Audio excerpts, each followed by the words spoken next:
I learned from so many great people. When I worked with Dave King, after playing for Father Bauer, I learned about ethical coaching playing with the national men's team. Like those, it wasn't about goons, it was about hockey, possessing the puck. But then I worked with Dave King because he got me to work because I played on big ice and he thought I might be able to help him. Well, Dave, and I think myself to a degree, but more Dave, he came up with those unique teaching progressions. That backward rush race drill we talked about yesterday. And I learned how to do that stuff. And it was all related to defensive skating more than offense because of who we were competing against. I mean, we had amateurs, the other teams had better players than we did, as we now know in the NHL. So, my background to this day on those tactical, technical details, I'm affected by it. And I think Yeah, well, you're the first guy to do a lot of that defensive stuff. yeah. That's for And sure. I think the thing I need to do differently now, and I think I've reached the point where with the national Alberta's U18 women, their skills are so high. I I really do, they don't need to work 1 minute on defensive play right now because all their lives in Canada, that's all we focused on.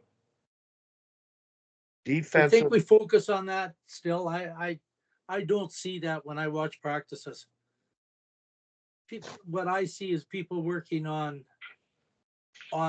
skill, like yeah, offensive skill, carrying the puck and sliding sideways and that kind of stuff. I really don't see very much defensive yeah. stuff when I watch practices. Well, I sort of simplify the idea, two words, reactive and proactive. So if you have the puck, your team, you're proactive.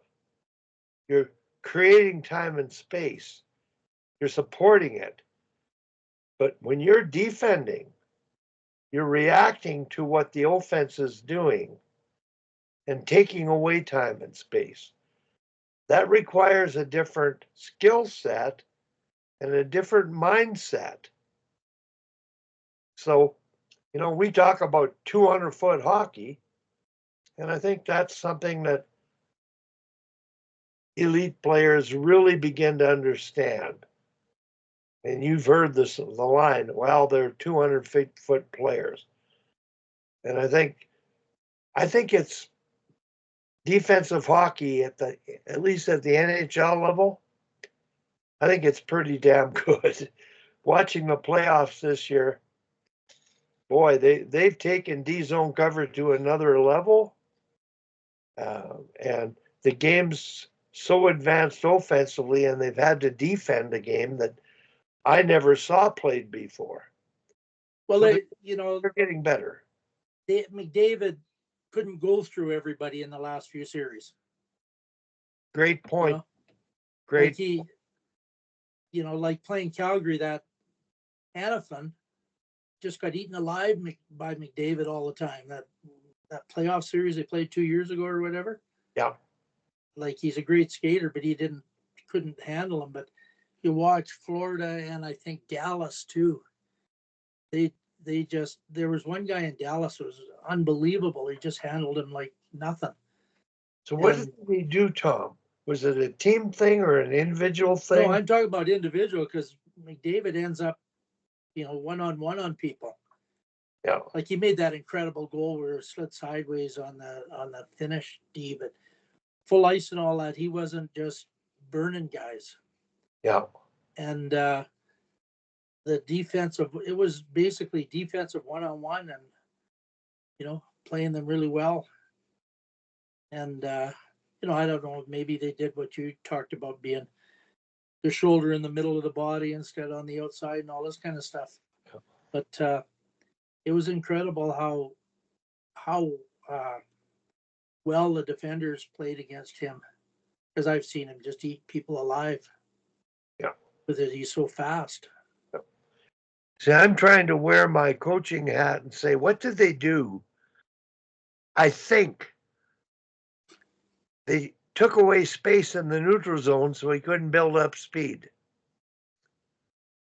They created gaps sooner on the puck carrier, whether it was McDavid.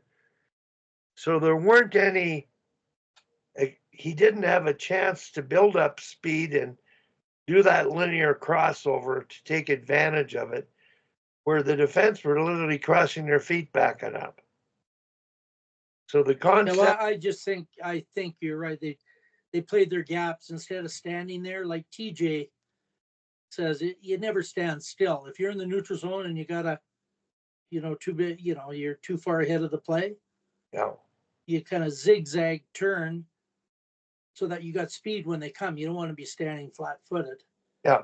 That you can pick up the rush right away. And those are the kind of details that to handle the elite guys like McKinnon and McDavid. And, if you don't do that, they just catch you flat-footed and no way you can do anything about it.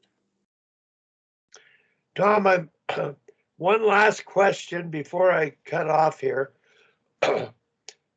You've coached the U15 team for, this will be your second year now? Yeah. But